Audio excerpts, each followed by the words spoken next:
André. Thanks so much for joining me today. How are Hey, you? Sheryl, how are you? It's so good to see you again. Yes, same. So this week at ALM, we're hearing a lot about great resets. And while a lot of that conversation, of course, is around the intricacies with advertising, there's also a great reset going on in terms of culture and company that we have to be addressing and thinking about too.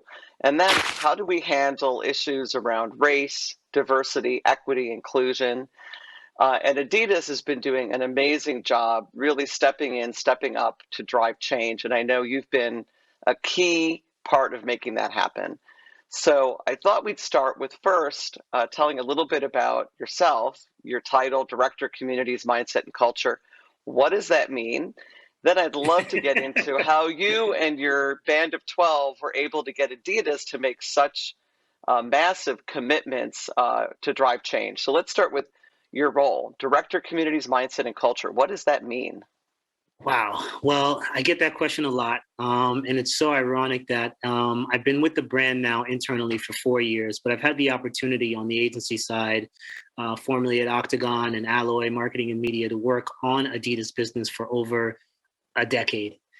So it's been about 14 years in total. And the title of Director of Communities, Mindset, and Culture really sparks from my background as a strategist and an insights expert, if you will. And my job has been for the last 15 years to help brands get closer to their target consumers, to really understand them, their values, their aspirations, and to really understand their mindsets.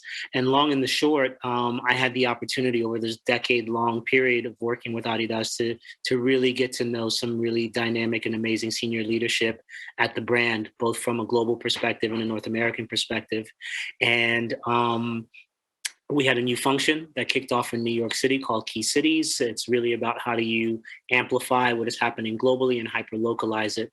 And within that structure and within this new team that was being built, our GM at the time had come from Moscow, and senior leadership said to him, "Hey, can run a business amazingly well, but you need to understand the culture of New York and North America to the best of your ability. And we've got this guy, André, who's been working on our business for 10, 15 years and understands New York. He's been living there for 20 some odd years and understands North America. You should talk to him." Well, fast forward, we forged a relationship, me and this GM of Key Cities. And he said to me, "Listen, André, there's nothing in the org chart. I have a head count right now, but I don't know how to fit you in." And he said, "I was talking to, some senior leadership in Germany, and why don't you just write job description for me and come up with a title, have it sit in your lanes of expertise."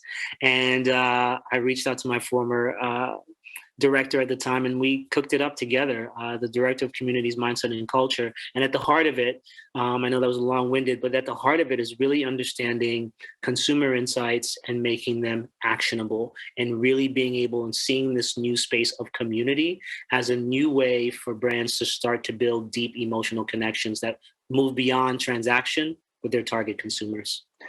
So it sounds like your role was very externally facing, like in terms of the consumer, understanding consumer behavior and trends. And then, boom, 2020, we find ourselves in a social uprising. And it sounds like your role started taking on even more of an internal community focus. Talk a little bit about how your role has changed and the action that you and others have banded together to do to make change ever since the whole George Floyd uprising happened. Yeah, absolutely. Well, Sheryl, as we had the ability to talk about very candidly the last time we spoke, there was a crucible moment. There was a moment that internally we felt obligated that we had to act. We felt as though, and this is we meaning the C12, the Coalition 12, but also echoing the voices of many of our BIPOC colleagues and counterparts and peers within the organization, through some really trying and emotional conversations. Ultimately we landed on this notion that, George Floyd's last words were, "I can't breathe." And that sent and created a movement. And symbolically, the idea of him not being able to breathe was something that resonated and created collective emotional trauma with many people of color around the globe. And what it resonated for us as executives at Adidas was that we oftentimes felt as though we symbolically couldn't breathe in the halls of Adidas. We felt as though that there might not be the same opportunities for others. We felt as though this systemic kind of, means of oppression and racism that were killing literally people on the streets, such as George Floyd, had ramifications in our brand. And we wanted to figure out ways of moving the brand forward together to be the best that we could be. The George Floyd moment, the COVID, the stay-at-home orders created this toxic cocktail that made many people think that things needed to change. Like we were in a new era and that we needed to act in different ways. And that's what galvanized us to work with senior leadership to start to create and forge new ways of working and a reset to the theme of the conversation today, a reset that was both internal and external. So there were 12 employees that got together and said, we have to do something. And you put together some kind of manifesto that got presented to leadership. And what came out of that was United Against Racism, right? Which is the umbrella for your initiative for Black and Latinx employees. Talk a little bit about what is this United Against Racism? What did you do? How did you get it done? And what are some of the outcomes? Yeah, well, United Against Racism started out with a lot of uncomfortable conversations and a lot of what became a journey of empathy, a journey of allyship, and ultimately a journey and an engagement and a practice of radical candor. And so we started talking amongst ourselves as the BIPOC community. There's 12 of us who kind of took it upon ourselves to kind of forge and create momentum and action. We reached out to the larger BIPOC community through teams that became our means of communication. And sometimes we'd have upwards of 300 to 500 plus BIPOC employees on calls to discuss what was going on and what we felt we needed to do. And we knew that in order for us to enact change, systemic change, not just policies, not just quotas, but in order to create systemic change, that we needed allyship.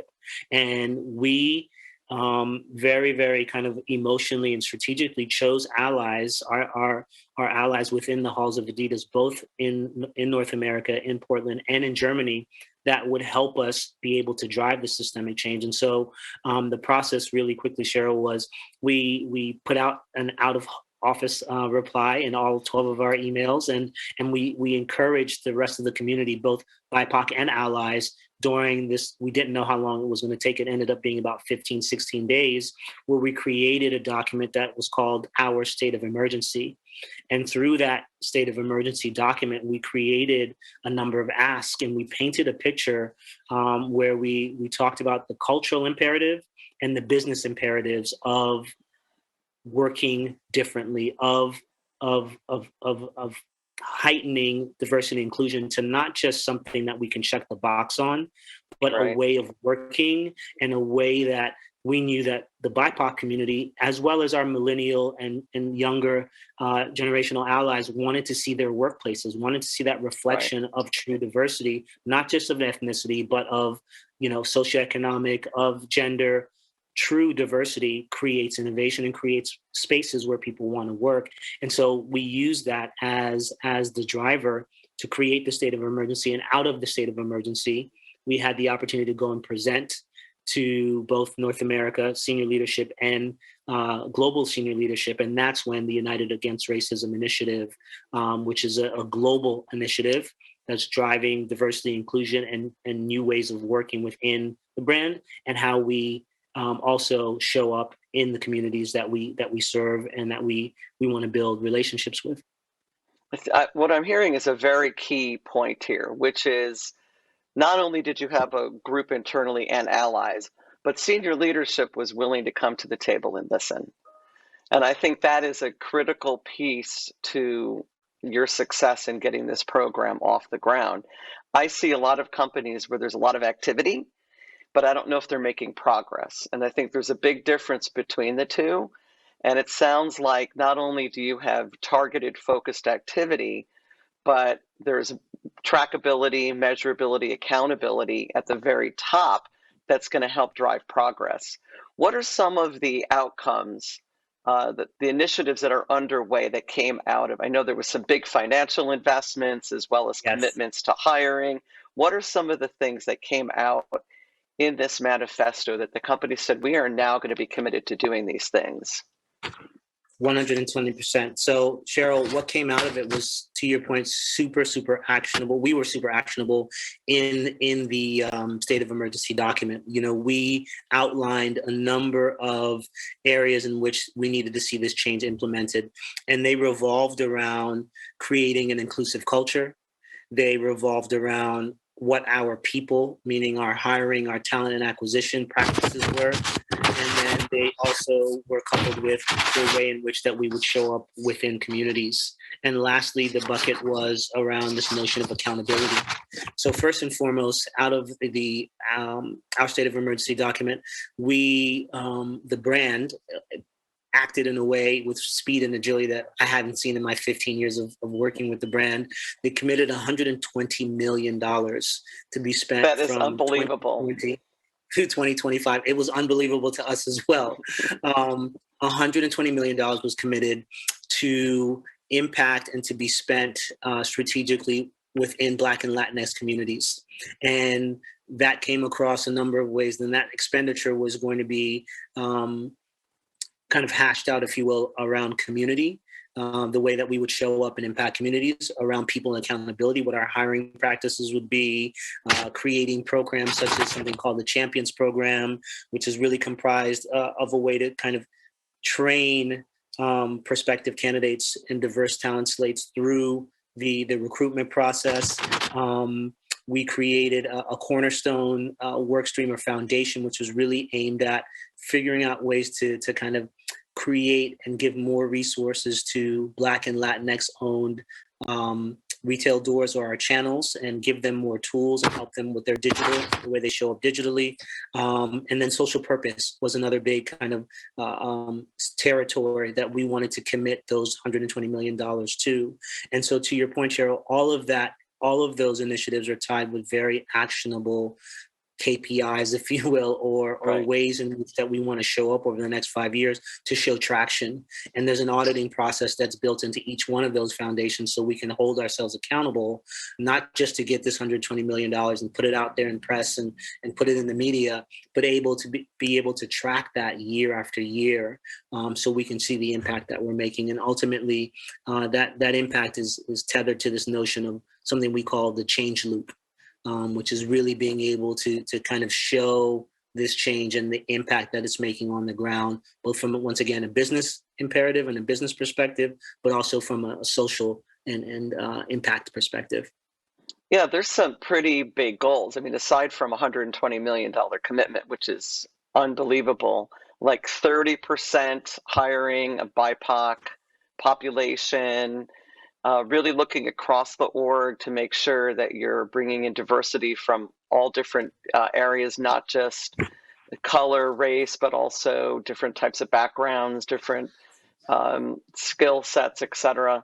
So pretty amazing effort that's underway there. How do you see this on a global level? Because obviously diversity and what's needed here in the US is probably very different than, say, in Asia or Europe. How are the initiatives happening on a global level, or is this really just a US-based effort? It's a great question. What we saw through this entire process was the idea of our state of emergency and the notion of diversity and inclusion and the racism which we're trying to systemically unpackage is really tied to an ultimate global drive towards greater diversity, equality, and inclusion. And diversity, equality, and inclusion, as we know, are issues that take place around the world. You could be in our Shanghai office, you could be in our Dubai office, you could be in Johannesburg, or you can be in Paris. And those dynamics are still going to be at play, whether you are Turkish and in Germany, or whether you're a woman and you're in Paris, right? Those topics of diversity, equality, and inclusion are everywhere. And so, to that point, the brand in a really dynamic way.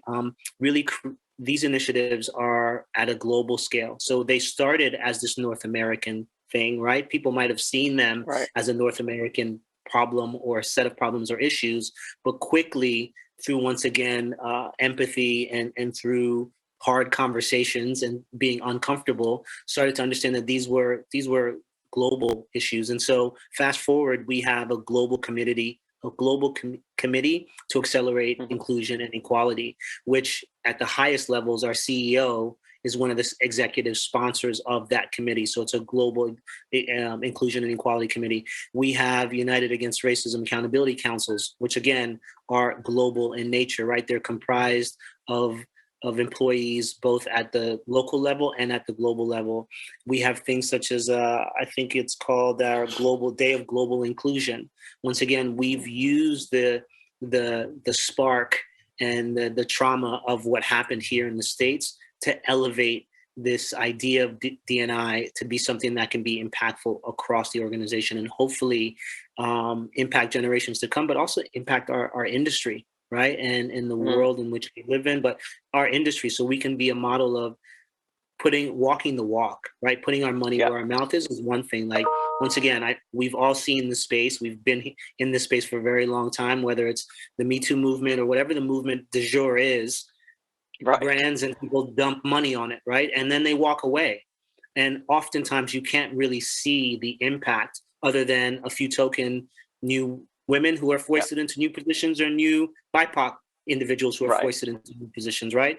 And so what we are really challenging ourselves with is finding a way of being able to show that impact on the ground, being able to show young people, hopefully who start in specifically what I'm overlooking is communities, come into the community ecosystem as a freshman, and by the time they're a senior, their college essay or their prospects of job opportunities has increased exponentially because of what we've been able to commit to them. And ultimately, that's a micro story, but from a macro perspective, hopefully year after year, we'll start to see, as you pointed out, with the 30% of all open positions, we'll start to see that diversity. And so we'll start to see innovation in our brand. And hopefully that'll challenge other brands and challenge the marketplace to kind of look at our model and really think about, well, how does that impact the bottom line? This is not just about kumbaya and feeling good.